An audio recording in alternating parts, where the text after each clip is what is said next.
Hello and welcome to Feed Your Fire. I'm Kim Baker, founder of Kim Baker Foods. Today we're going to talk about changing our energy, moving past the slog into something that feels vibrant. And this is best done together because energy transfers and it's affected by our surroundings. So we're going to pair this discussion with a food that everyone finds fun.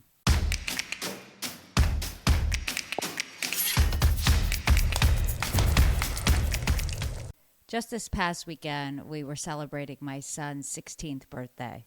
We had a group of these 15 teenage boys, a party bus, music blasting, fire pits, cornhole, food. They had a blast.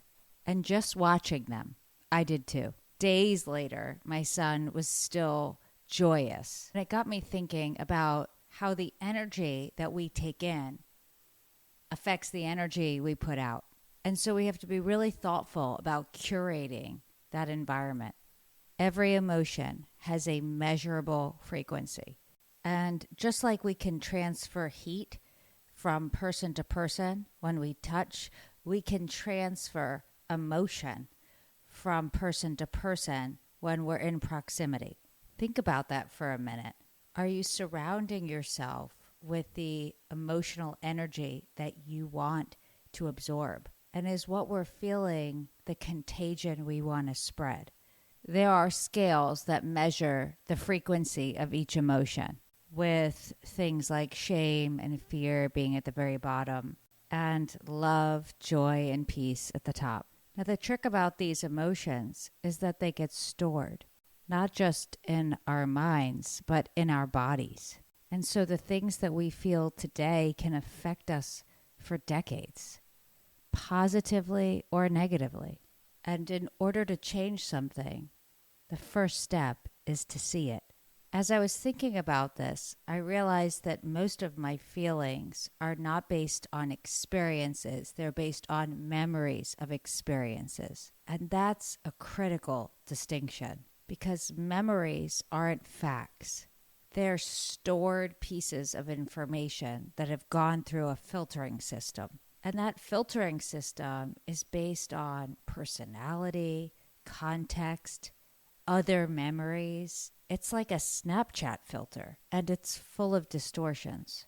And while storing those memories can be an important protective mechanism, can create wisdom, depth, and resilience, they can also affect our emotional energy in ways that are less useful. And while we don't necessarily need to forget, we can adopt a new filter, one that's colored not just by our past, but by our hopes for the future. Do you think that's possible? As I was celebrating my son's 16th birthday, I was brought back to his first, which was celebrated with dramatically different emotions. We had had a big party in New York with extended family, and he was wearing this little white linen jacket, taking a few little steps with his hands supported. My parents drove back home with me so that it wasn't just my son and I on his actual birthday. I strapped my son into a baby carrier, and we walked in the park. The dogs beside us on leashes. I made us a chocolate cake, and he wore one of those triangle party hats. And we had the love and support of my parents around us. Now, a few years ago, had I told that story, I would have included other details. But those other pieces of information weren't constructive to our future.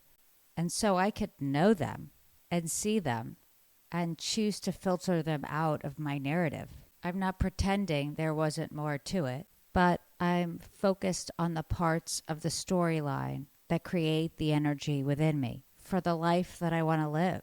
The rest isn't forgotten. I've just chosen to de-emphasize it, pouring love, compassion, and peace over the memory so that even in its whole truth, it supports our well-being, which is what's most important in our fulfillment. So if the filters we apply to our memory affect our energy, we have the option to adopt a new filter, not to repress the memory, but to engage with its more positive parts, to empower ourselves, which is at the very top of that emotional scale. And with that, we're going to prepare a food that consistently ranks among favorites: French fries. I've always had this fantasy to open a restaurant that has salads and French fries. It's like a yin-yang kind of balance. Good nutrition with a little bit of indulgence. That's my favorite kind of pairing. In culinary school, we spent a fair amount of time making French fries, perfecting how to cook them. And then, as I've mentioned to you, when I did my externship, I was the fry girl. And that restaurant, Maple and Pine, had the best French fries.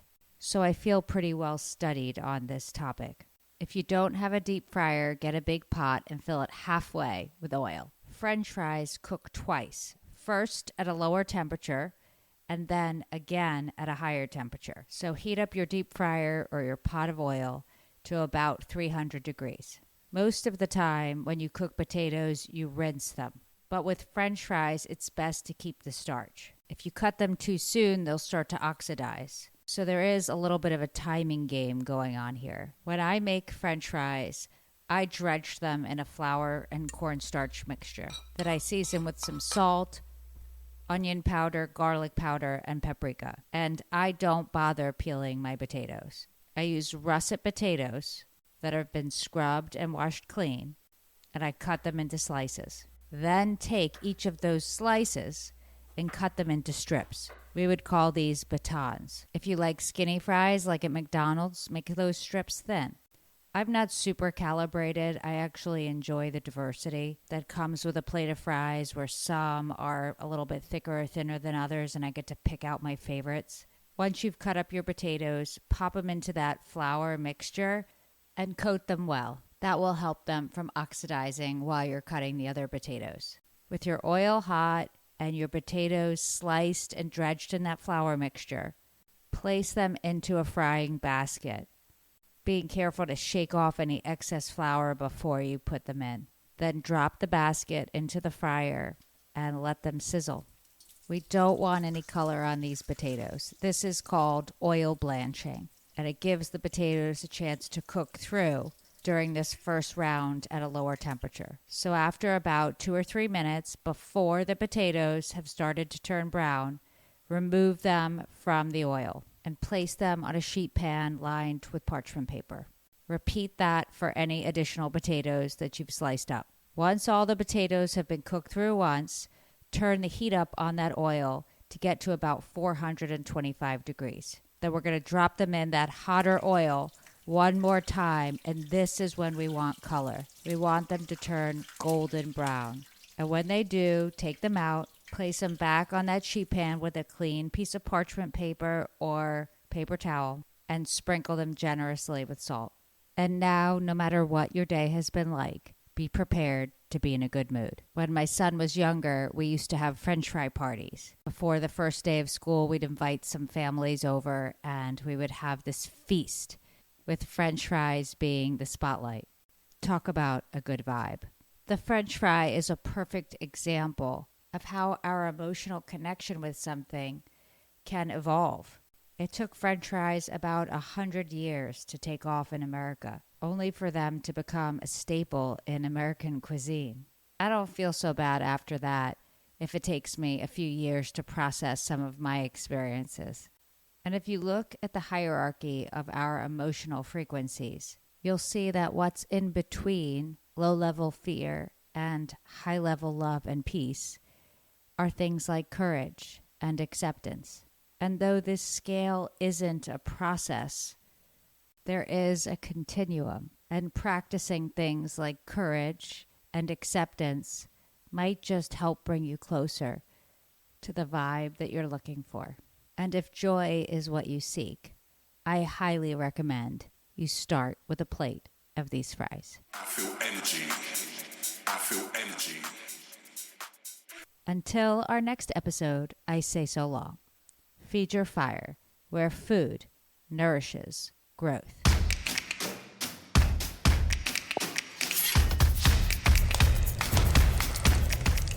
Feature Fire is sponsored by Pro-Chi Plant Energy. Visit prochiplantenergy.com and fill up with intention. That's PROCHI plantenergy.com.